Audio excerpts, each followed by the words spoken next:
In the last few years, we've broadened the scope of our activities to include discussions, mainly by local experts or commentators, about key local issues and sectors. We convene sessions like these because we believe that ideas and opinions evolve when they are tested in the public domain. We don't do this, in other words, because we think our speakers or panelists may have all the answers.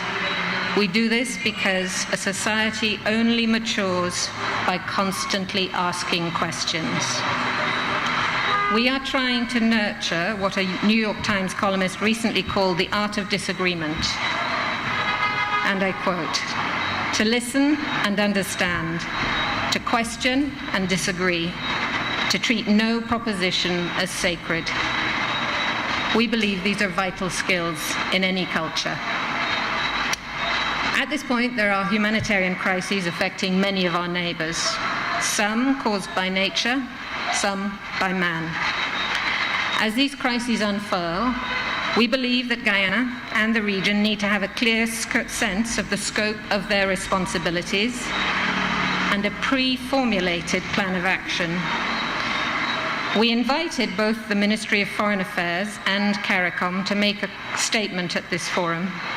We are disappointed that the administration has not taken the opportunity to articulate a clear position on its approach to people seeking refuge in this country, whether they be from Venezuela, Dominica, Haiti, or elsewhere. Very important, obviously, will be lessons learned. We've already started drawing lessons from what has taken place. CIDIMA has already indicated that it's going to do its own internal work, reviewing its disaster response. It's already clear that we need to have more resilient communication systems. Even though what is striking is that it was old technology that worked best. The people with the ham radios were the ones who got through. Those with the smartphones and the satellite phones, they couldn't get through. Because of the difficulty of getting first responders in very early, thought is being given to pre-deployment of the first responders. You know, a particular territory is going to be struck, get the first responders in before, so that they're in a position to give you information as quickly as possible. These are just some of the ideas that have come out. My time is up. Let me just say a quick word about Venezuela.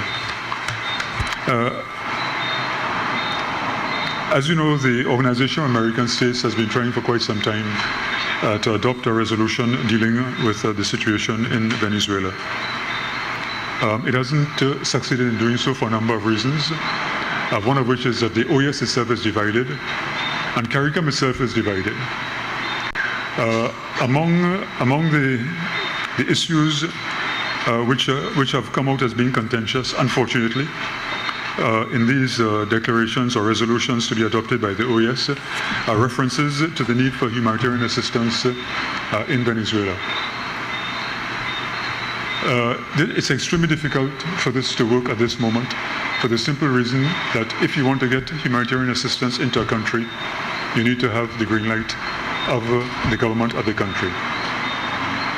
The Venezuelan government says that there's not a humanitarian crisis in the country. It's not required. And if you don't have that green light, then it's not going to happen.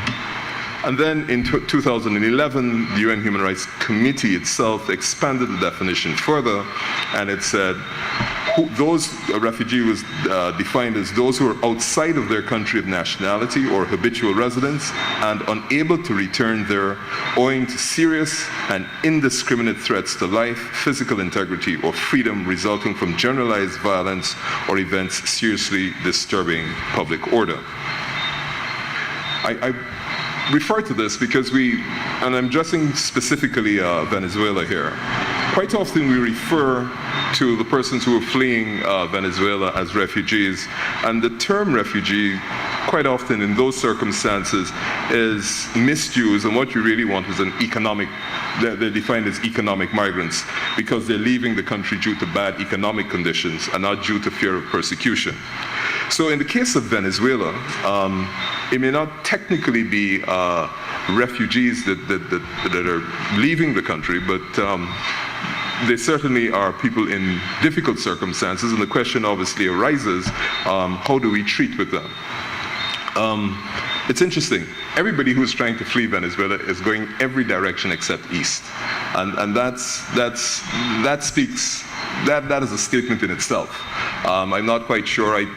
Northwest is not inundated. Trinidad certainly has benefited from a significant influx of highly qualified doctors and engineers who have fled Venezuela, particularly engineers in the oil industry who fled Venezuela, now seeking jobs in Trinidad, and of course a lot try to get further north to Miami. What should Guyana's approach be? The Venezuelans were puzzled at the way that their view of the Petro-Caribe program is it's a program for the Venezuelan government to buy 15 UN votes.